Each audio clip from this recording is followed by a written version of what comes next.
Amreli breaking વડિયાના Charaniya માર્ગ પર કપાસ ભરેલા ટ્રકમાં લાગી આગ. કપાસ ભરેલો ટ્રક ઇલેક્ટ્રિક સર્વિસ વાયરને અડી જતા કપાસમાં લાગી આગ.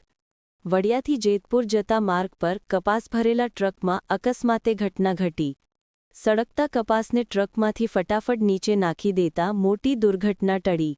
ઘટના નજીક અકસ્માતે વડલાના વૃક્ષની ડાળી તૂટતા રોડ થયો બાધિત.